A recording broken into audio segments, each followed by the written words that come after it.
അറിയപ്പെടുന്നത് തന്നെ കേളപ്പൻ അറിയപ്പെടുന്നത് തന്നെ കേരള ഗാന്ധി എന്ന പേരിലാണ്. അദ്ദേഹത്തിൻ്റെ ജന്മദിനത്തെ മുൻനിർത്തിക്കൊണ്ടാണ് ഇങ്ങനെയൊരു ചർച്ച എന്നോട് ആവശ്യപ്പെട്ടിരുന്നത്. ഒരു പുസ്തകാവതരണം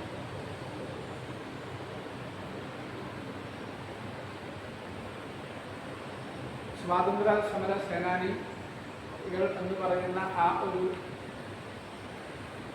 NBT എന്ന് പറയുന്ന പുസ്തക പ്രസാധക സംഘം, അതായത് നാഷണൽ ബുക്ക് ട്രസ്റ്റ്, ആ ബുക്ക് ട്രസ്റ്റിൻ്റെ പുസ്തക പരമ്പരയിൽ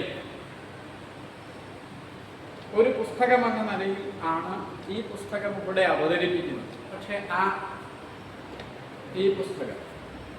പക്ഷേ ഈ പുസ്തകത്തിൻ്റെ മൂലപുസ്തകം ഇതല്ല. 1981 ഇറങ്ങിയ 380 പേജുള്ള ബൃഹത്തായിട്ടുള്ള ഒരു പുസ്തകമാണ് കേളപ്പൻ എന്ന് പറയുന്ന പേരിൽ MV മന്മഥൻ എഴുതിയിട്ടുള്ളത്. പൊതുവെ വായനയുടെ ലോകത്തും സാമൂഹിക രംഗത്തും ശ്രദ്ധിക്കുന്ന ആൾക്കാർക്ക് ഈ രണ്ടു പേരും വളരെയധികം സുപരിചിതമായിരിക്കും. കേളപ്പജിയും അതെ, MV മന്മഥനും അതെ. ഒരുപക്ഷെ 1930 മുതൽ ഇങ്ങോട്ടുള്ള കാലഘട്ടത്തിൽ ഈ രണ്ട് പേരും വളരെയധികം ചർച്ച ചെയ്യപ്പെട്ട പേരാണ്. രണ്ടുപേരും ഒന്നിച്ച് പ്രവർത്തിച്ച ആൾക്കാർ. അങ്ങനെയുള്ള കേളപ്പനെ കുറിച്ച് MV മന്മഥൻ എഴുതിയ കേളപ്പൻ എന്ന പുസ്തകമാണ് നിങ്ങളുടെ മുന്നിൽ അവതരിപ്പിച്ചിട്ടുള്ളത്.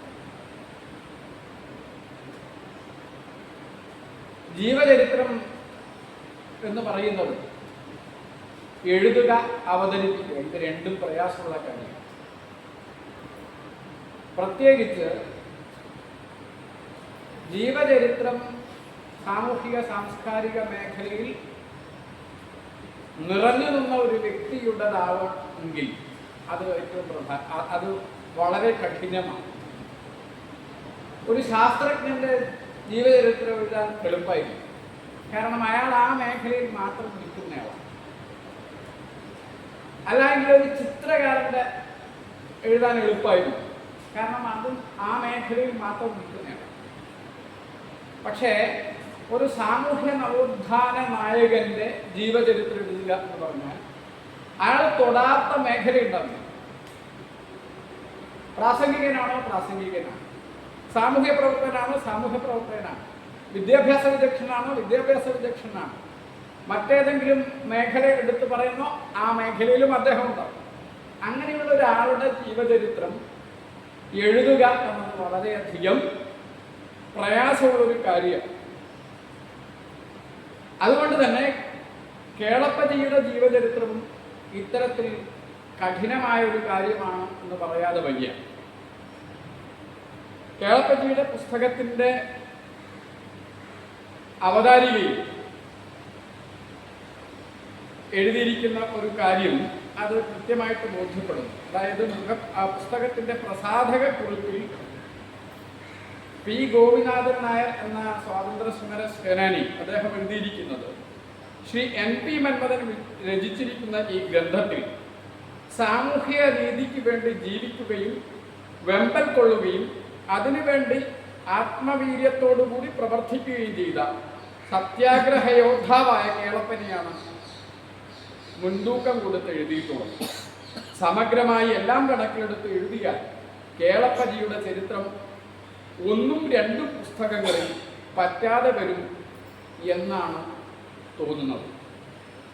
അതായത് ഈ 350 പേജുള്ള പുസ്തകം ആണ് ഈ പറയുന്നത്. ഈ 350 പേജുള്ള പുസ്തകം സമഗ്രമായിട്ട് എഴുതുന്നയാണെങ്കിൽ അതേപോലുള്ള 3-4 പുസ്തകം എഴുതാനുണ്ടാവും. അത്രയും ഉണ്ട് അദ്ദേഹത്തിൻ്റെ ജീവിതം മുന്നോട്ട് വെച്ച വസ്തുതകൾ എന്ന് ബോധ്യപ്പെടുമ്പോഴാണ് ആ ആളുടെ മഹാത്മ്യം നമുക്ക് മനസ്സിലാകുന്നത്. ശരിക്ക് കേരള സർവോദയ മണ്ഡലത്തിൻ്റെ പേരിലാണ് ഈ പുസ്തകം ആദ്യം ഇറങ്ങുന്നത്.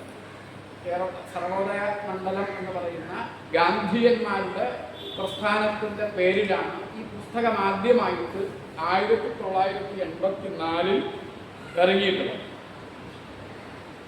ഏകദേശം 50 അധ്യായങ്ങളിലായിട്ട് 380 പേജുകൾ ഉള്ള ഈ പുസ്തകം വളരെ ബൃഹത്താണ്, വളരെ മനോഹരമാണ്.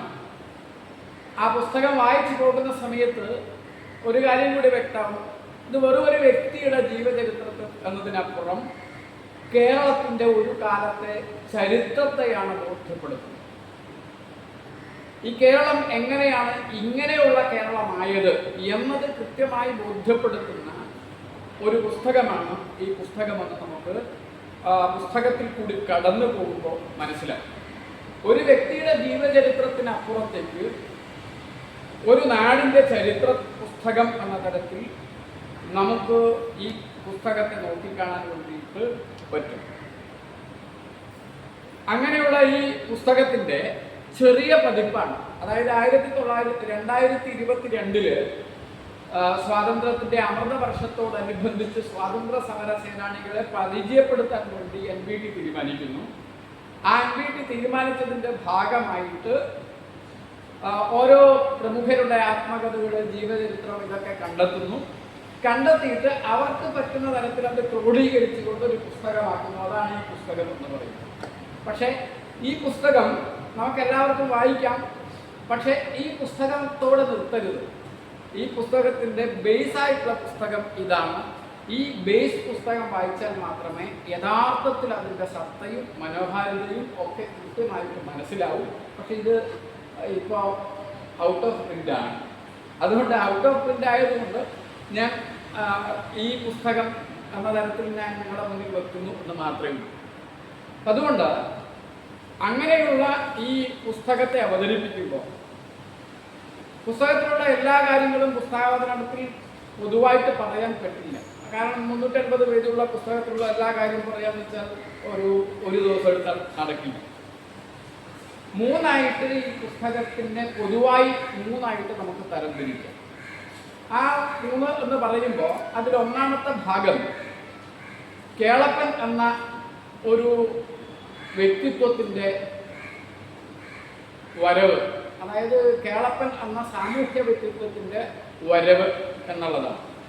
എങ്ങനെയാണ് ആ വ്യക്തിത്വം രൂപപ്പെട്ടത് എന്നതിനെ കുറിച്ചിട്ടുള്ള ഒരു ഭാഗം. രണ്ടാമത്തെ ഭാഗം അദ്ദേഹത്തിൻ്റെ പൊതുവായിട്ടുള്ള പ്രവർത്തനം, സ്വാതന്ത്ര്യ സമര, സാമൂഹ്യ നവോത്ഥാന പ്രവർത്തനങ്ങളിൽ എല്ലാം ഉള്ള അദ്ദേഹത്തിൻ്റെ പ്രവർത്തനം എന്ത് എന്നതിനെ കുറിച്ചുള്ള വിശദീകരണമാണ്. മൂന്നാമത്തെ ഭാഗം ആരായിരുന്നു കെ കേളപ്പൻ, സാമൂഹ്യ നവോത്ഥാനത്തിൽ അദ്ദേഹം വഹിച്ച പങ്കെന്ത്, ഒരിക്കലും മറക്കാൻ പറ്റാത്ത ഒരു വ്യക്തിത്വമാണ് അദ്ദേഹം എന്ന് സ്ഥാപിക്കുന്ന തരത്തിലുള്ള ചില കാര്യങ്ങളാണ് അതിൽ കൊടുത്തിരിക്കുന്നത്. നമുക്ക് പുസ്തക അവതരണത്തിന് വേണ്ടി മാത്രം ഇങ്ങനെ മൂന്നായിട്ട് നമുക്കിതിനെക്കുറിച്ച് ചിന്തിക്കാം.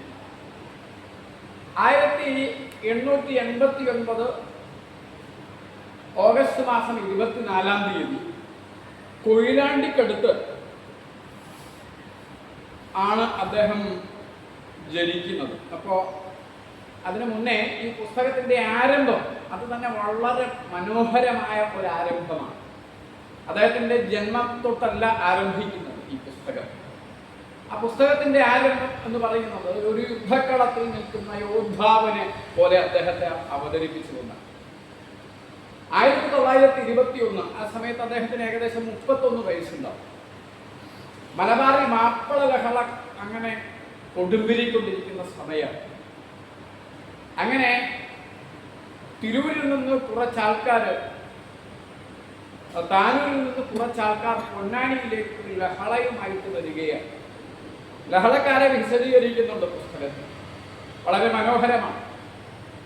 അല്ലാഹു അക്ബർ വിളിച്ചുകൊണ്ട് കത്തിയും കുന്തവും എല്ലാം എടുത്തുകൊണ്ടുള്ള ഒരു കൂട്ടം 10-100 ആൾക്കാർ അങ്ങനെ നിരന്ന് വരികയാണ്. അവർ കാണുന്നതെല്ലാം തച്ചൊടുക്കുന്നു. അങ്ങനെ തച്ചൊടച്ചു കൊണ്ടുപോകുന്ന ഒരു കലാപകാരികൾക്ക് മുന്നിൽ 31 വയസ്സുള്ള ഒരു വ്യക്തി, ഒരു 5-10 ചെറിയ ഒരു കൂട്ടം ജനങ്ങൾ ആൾക്കാർ, ചെറുപ്പക്കാർ അവരുടെ മുന്നിൽ ഈ ആൾക്കാരുടെ തൊട്ട് മുന്നിൽ വന്ന് നിൽക്കുന്നു. എന്നിട്ട് പറയുകയാണ്, കലാപകാരികൾ അവരുടെ ശൈലി ഒക്കെ വളരെ അസ്വസ്ഥമായ സമീപനമാണ്. അദ്ദേഹം വിളിച്ചു പറഞ്ഞു, പോകുവിൻ പോകുവിൻ, ദയവ് ചെയ്ത് മടങ്ങിപ്പോവിൻ. ഇവിടെ നിങ്ങൾക്ക് ഒന്നും ചെയ്യാനില്ല. നിങ്ങളുടെ സഹോദരന്മാരാണ് ഇവിടെയുള്ളത്. കൊള്ളയും കൊലയും അവർ അർഹിക്കുന്നില്ല. അവർക്ക് വേണ്ടത് നിങ്ങളുടെ സ്നേഹമാണ്. സഹോദരന്മാരെ, നിങ്ങൾ ശാന്തരാവണം. സഹോദരന്മാരെ, നിങ്ങൾ ശാന്തരാവണം. ഇങ്ങനെ വിളിച്ചു വിളിച്ചു പറയുകയാണ്. പക്ഷേ കലാപകാരികൾ കേൾക്കുന്നില്ല. കലാപകാരികൾ വീണ്ടും മുന്നോട്ടെടുക്കുകയാണ്. മുന്നോട്ടെടുക്കുന്ന സമയത്ത് അതിലെ നേതാവെന്ന് തോന്നിക്കുന്ന ചെറുപ്പക്കാരൻ കൃഷകാത്രനാണ്, ആകെ ശരീരം കുറവാണ്. അദ്ദേഹം തൻ്റെ ഒന്നിച്ചുള്ള കുറെ ആൾക്കാരെ കൂടെ കൈ വട്ടം പിടിച്ച് ഇവരെ തടുക്കാൻ വേണ്ടിയിട്ട് അങ്ങനെ തടുത്തുകൊണ്ടിരിക്കുക. അങ്ങനെ തടുക്കുന്ന സമയത്തും തള്ളി മുന്നോട്ട് പോകുമ്പോൾ ആ സ്വന്തം സുഹൃത്തുക്കളായിട്ടുള്ള 5-10 പേരുണ്ട്. ആ 10 പേരിൽ ഏറ്റവും ഉയരം കൂടിയ ആൾക്കാരുടെ തോളിലേക്ക് ഈ വ്യക്തി കയറി നിൽക്കുന്നു. എന്നിട്ട് എല്ലാ ആൾക്കാരെയും കാണാൻ ഉച്ചത്തിൽ വീണ്ടും വിളിച്ചു പറയുന്നു, സഹോദരന്മാരെ, നിങ്ങൾ നിർത്തൂ, ഇനി അങ്ങോട്ട് പോകരുത്, അങ്ങോട്ട് പോകരുത്. അവർ നിങ്ങളുടെ സഹോദരന്മാരാണ്. വീണ്ടും ആവർത്തിച്ച് പറയുന്നു. NV മന്മഥൻ ഇതിനെ അവതരിപ്പിക്കുന്നത് മറ്റൊരു ശൈലിയിലാണ്. അദ്ദേഹം പറയുന്ന ഒരു കാര്യമുണ്ട്. ശ്രീരാമൻ ഹനുമാന്റെ തോളിലേക്ക് കയറി നിന്നിട്ട് ശ്രീരാമൻ നിൽക്കുന്നൊരവസ്ഥയിലെ അതേപോലെയാണ് അത് തോന്നിച്ചത്. ഹനുമാന്റെ തോളിൽ കയറിയിരുന്ന ശ്രീരാമനൊപ്പം ആ ഒരു അവസ്ഥയെ കാണും. അങ്ങനെ വിളിച്ചു പറഞ്ഞ് അവസാനം ഈ കലാപകാരികളായിട്ടുള്ള ആൾക്കാർ ഒന്ന് നിർത്തുന്നു. അതിനുശേഷം ഇദ്ദേഹത്തിൻ്റെ അഭ്യർത്ഥന വീണ്ടും തുടരുന്നു. ആ അഭ്യർത്ഥനക്ക് അവസാനം ഫലമുണ്ടാകുന്നു. കലാപകാരികൾ തിരിച്ചു പോകുന്നു. മാപ്പിള കലാപകാലത്ത് പൊന്നാനി ഭാഗത്ത് ഒരു തരത്തിലുള്ള ആക്രമണവും ഉണ്ടായിരുന്നില്ല. കാരണം ഒറ്റ വ്യക്തിയാണ്. അത് കേളപ്പൻ എന്ന കേരള ഗാന്ധി എന്ന നമ്മൾ ചർച്ച ചെയ്യപ്പെടുന്ന ഈ പുസ്തകത്തിൻ്റെ കഥാനായകൻ. ഈ പുസ്തകത്തിൻ്റെ ആരംഭം ഇത്തരമൊരു വലിയ ഒരു കലാപ കാലത്തെ ഒരു വ്യക്തിത്വമായിട്ട് അദ്ദേഹത്തെ അവതരിപ്പിച്ചുകൊണ്ടാണ്. അതുകൊണ്ട് തന്നെ ആ പുസ്തകമെടുത്ത് ആദ്യം തന്നെ വായിക്കുമ്പോൾ നമുക്കുള്ളിൽ ഒരു അത് വായിച്ച് മുന്നോട്ട് പോകാനുള്ള ഒരു വ്യഗ്രത കൂടും. ആ ആദ്യത്തെ അധ്യായം തന്നെ കൂടുതൽ വായിക്കാൻ തോന്നുന്ന തരത്തിലുള്ള ഒരു സമീപനമാണ് അതിൽ സ്വീകരിച്ചിരിക്കുന്നത്. രണ്ടാമത്തെ അധ്യായം മുതൽ ആണ് ശരിക്ക് കേളപ്പൻ്റെ ജീവചരിത്രം എന്ന തരത്തിൽ തുടങ്ങുന്നത്. 1989 ഓഗസ്റ്റ് മാസം 24-ാം തീയതി നമുക്ക് എല്ലാവർക്കും അറിയാം, അദ്ദേഹത്തിൻ്റെ നാട് കൊയിലാണ്ടിയിലാണ്. കൊയിലാണ്ടി